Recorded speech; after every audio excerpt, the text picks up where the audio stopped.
अस्सलाम वालेकुम, कैसे हैं आप सब लोग। आज हम बनाएंगे बहुत ही मज़ेदार सी लौकी। बहुत ही सादा सी डिश है और बहुत ही मज़ेदार है, साथ ही बहुत ही फ़ायदेमंद है। इसके लिए हम सबसे पहले 1/4 कप ऑयल लेंगे और उसमें 1 टीस्पून ज़ीरा ऐड करेंगे। इसको हमें बहुत ज़्यादा ब्लैक नहीं करना है, बिल्कुल हल्का सा फ्राई करना है। और जैसे ही ज़ीरे की खुशबू आने लगेगी ऑयल में तो हम इसके अंदर प्याज ऐड करेंगे। मैंने यहाँ पर एक मीडियम साइज़ की प्याज ली है क्योंकि मेरे पास 500 ग्राम्स के करीब लौकी है। तो एक मीडियम साइज़ की प्याज लेकर हम उसे भी तेल में ऐड कर लेंगे और मीडियम टू हाई हीट पर इसको फ्राई करेंगे। ये मैंने बहुत ही फ़ाइन इसको स्लाइस किया है। तो जैसे ही ये हल्की सी सॉफ्ट होगी इसके अंदर हम लौकी ऐड कर देंगे। लौकी को मैंने तकरीबन ये 500 ग्राम की एक लौकी थी, तो इसको मैंने इस तरह से स्क्वायर शेप में कट किया है। आप जैसे भी चाहें इसको कट कर सकते हैं। तो इस तरह से इसको मैंने कट कर लिया है और इसको भी हम मीडियम टू हाई हीट पर प्याज के साथ मिक्स कर लेंगे हल्का सा। बहुत ही आसान सी ये रेसिपी है। इसमें तमाम चीज़ों को एक साथ ही इसके अंदर ऐड करना है। और एक मेरे पास मीडियम साइज़ का, स्मॉल साइज़ का, तकरीबन मीडियम टू स्मॉल था, एक टमाटर, तो उसको मैंने छिलका उसका उतार दिया है और उसको चॉप करके ऐड किया है। साथ ही 2 हरी मिर्चें हैं, उन्हें भी बारीक चॉप करके ऐड कर दिया है। और थोड़ा सा पुदीना भी साथ ही ऐड किया है, तकरीबन 2 टेबल स्पून के करीब। पुदीना इसमें बहुत ही इंपॉर्टेंट है, आप ज़रूर ऐड करें। इसकी बहुत ही अच्छी सी स्मेल भी इसके अंदर से आएगी और इसका टेस्ट भी बहुत अच्छा रहेगा। साथ ही 1 टीस्पून भरकर मैंने अदरक लहसुन का पेस्ट इसमें शामिल कर दिया है। इसके अलावा यहाँ पर आप हस्बे ज़ायक़ा नमक भी शामिल कर दें, मैंने 1 टीस्पून शामिल किया है।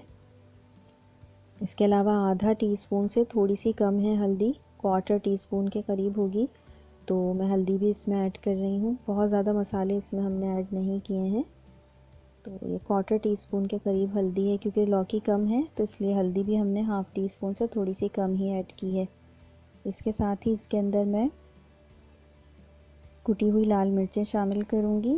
कुटी हुई लाल मिर्चें तकरीबन 1 टीस्पून है, आप इसे ज़्यादा भी कर सकते हैं। हमने चूँकि ऑलरेडी हरी मिर्चें शामिल की हैं और वो तेज़ वाली हरी मिर्चें हैं, इसलिए कुटी हुई लाल मिर्च हमने थोड़ी सी कम ही शामिल की है। 1 टीस्पून से थोड़ी सी कम है, हाफ़ टीस्पून के करीब। और इसके साथ हम 1 टीस्पून के करीब इसके अंदर पिसा हुआ धनिया शामिल करेंगे। और इन तमाम चीज़ों को बहुत ही अच्छे तरीके से अब हमें मिक्स करना है।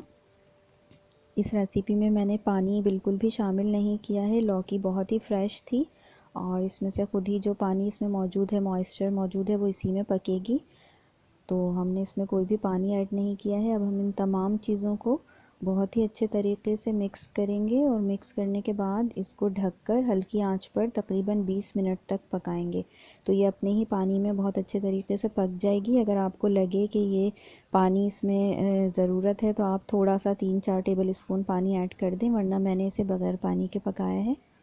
और ढकने के बाद आप ओकेजनली इसको चेक कर सकते हैं कि ये जल तो नहीं रही है, इसको बीच में आप हिला सकते हैं। लेकिन मैंने इसे 20 मिनट तक बिल्कुल हल्की आंच पर रख दिया है। ये देखें तकरीबन 20 मिनट हो गए हैं, तमाम चीज़ें बहुत ही अच्छे तरीके से पक गई हैं। लौकी भी बहुत अच्छे तरीके से गल गई है। बस हम इसको मिक्स करेंगे अच्छे तरीके से एक दफ़ा।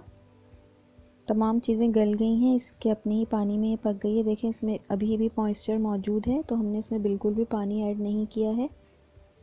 और आप इस डिश को बहुत ही आराम से पका सकते हैं, तमाम चीज़ें एक साथ इसमें इस तरह से शामिल करके, और इसे आप रख दें तो ये बहुत ही आराम से खुद ही पक जाती है और इसके लिए आपको खड़े नहीं होना पड़ता बिल्कुल भी। तो आप आराम से ये पका सकते हो, सेहत के लिए बहुत अच्छी है। लौकी का इस्तेमाल बहुत ही अच्छा रहता है, तो ज़रूर इस डिश को बनाएं। और इस तरह से आप इसे आखिर में गार्निश भी कर सकते हैं। थोड़ी सी मैंने हरी मिर्चें इसमें ऐड की हैं साबित, और थोड़ा सा पुदीना भी इसमें ज़रूर आप ऐड करें, 1/4 कप के करीब। इसमें बहुत अच्छा टेस्ट आता है पुदीने का। इस डिश को ज़रूर बनाएं, मुझे बताएं कि आपको कैसी लगी। अपना ख्याल रखिएगा। अल्लाह हाफ़िज़।